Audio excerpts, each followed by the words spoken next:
بسم اللہ الرحمن الرحیم۔ سورہ بقرہ آیت نمبر 27 کا ترجمہ اور تفسیر۔ الذین ینقضون عہد اللہ من بعد میثاقہ ویقطعون ما امر اللہ بہ ان یوصل ویفسدون فی الارض اولئک ھم الخاسرون۔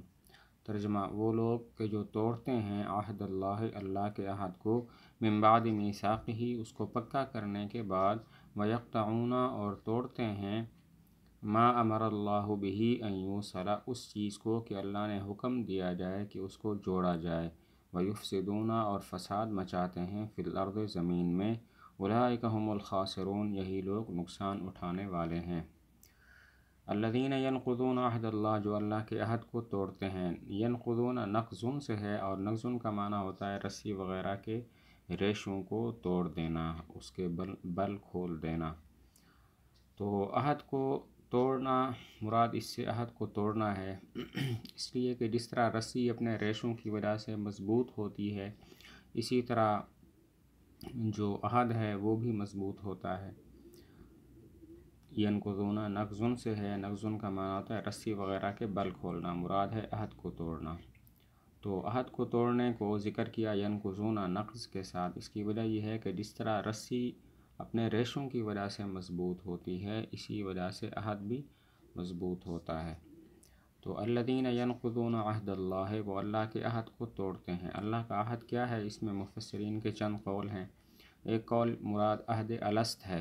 عالم ارواح میں اللہ نے روحوں کو جمع کر کے فرمایا تھا، الست بربکم کیا میں تمہارا رب نہیں ہوں؟ سب نے کہا تھا بلا، کیوں نہیں، آپ ہمارے رب ہیں۔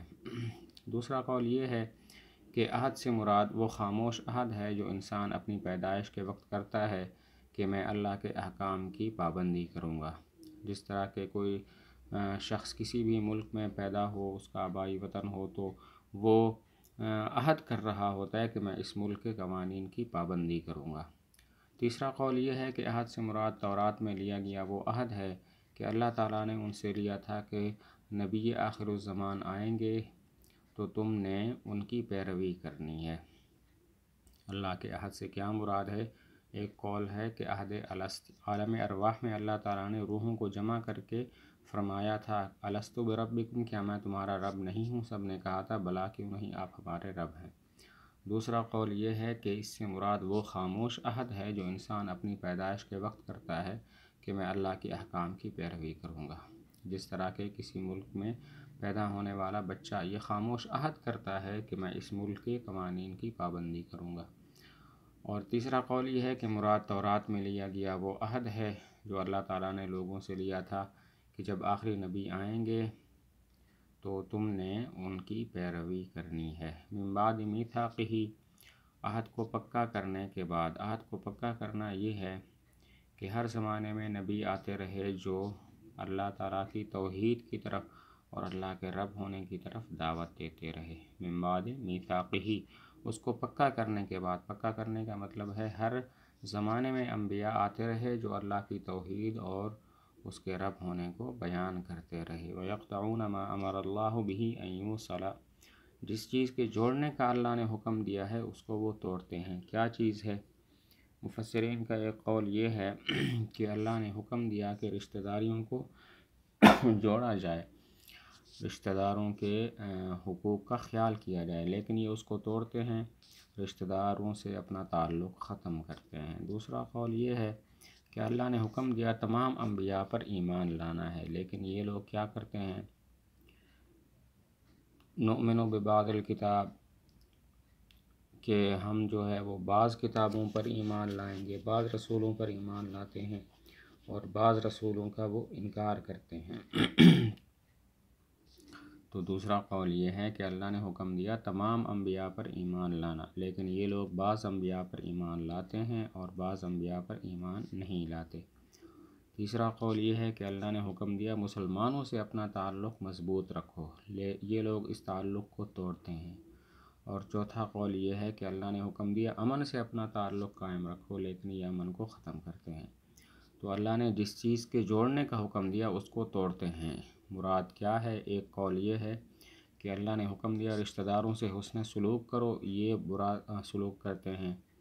دوسرا قول اللہ نے حکم دیا تمام انبیاء کو مانو، یہ بعض کو مانتے ہیں اور بعض کو نہیں مانتے۔ تیسرا قول اللہ نے حکم دیا مسلمانوں سے اپنا تعلق مضبوط کرو، یہ اس تعلق کو ختم کرتے ہیں۔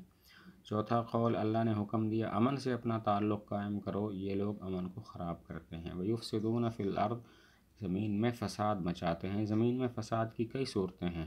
نمبر 1، حضور صلی اللہ علیہ وسلم کا انکار کرنا۔ نمبر 2، لوگوں کو حضور صلی اللہ علیہ وسلم پر ایمان لانے سے روکنا۔ نمبر 3، لوگوں کے کھیتیاں اور مویشیاں ان کو ضائع کرنا، کھیتی اور مویشی ان کو ضائع کرنا۔ تو زمین میں فساد مچانے کی کئی صورتیں ہیں۔ ایک صورت یہ ہے کہ حضور صلی اللہ علیہ وسلم پر ایمان نہ لانا۔ دوسرا، حضور صلی اللہ علیہ وسلم پر ایمان لانے سے روکنا۔ تیسرا، لوگوں کی کھیتیاں اور مویشی ضائع کرنا۔ اولئک ھم الخاسرون، یہی لوگ نقصان اٹھانے والے ہیں، یعنی جنت سے اور ثواب سے یہ لوگ محروم ہو جائیں گے۔ ان لوگوں کا مقصد یہ ہے کہ ہماری دنیاوی لذتیں ختم نہ ہو جائیں، دنیاوی لذتیں تو پھر بھی ختم ہو جائیں گی اور آخرت اور ثواب سے یہ لوگ محروم ہو جائیں گے۔ تو اولئک ھم الخاسرون کا مطلب یہ لوگ نقصان اٹھانے والے ہیں، یعنی آخرت کے ثواب اور جنت سے محروم ہوں گے۔ ان لوگوں کی ان حرکتوں کا مقصد صرف یہی ہے کہ ہماری دنیاوی لذتیں ختم نہ ہو جائیں، دنیاوی لذتیں تو پھر بھی ختم ہو جائیں گی جب ان پر موت آ جائے گی۔ ترجمہ، الذین، وہ لوگ، ینقضون، جو توڑتے ہیں، عہد اللہ، اللہ کے عہد کو، من بعد میثاقہ، اس کو پکا کرنے کے بعد، ویقطعون، اور توڑتے ہیں، ما امر اللہ بہ، کہ جس کے بارے میں اللہ نے حکم دیا، ان یوصل، کہ اس کو جوڑا جائے، ویفسدون، اور فساد بچاتے ہیں، فی الارض، زمین میں۔ اولئک ھم الخاسرون، یہی لوگ نقصان اٹھانے والے ہیں۔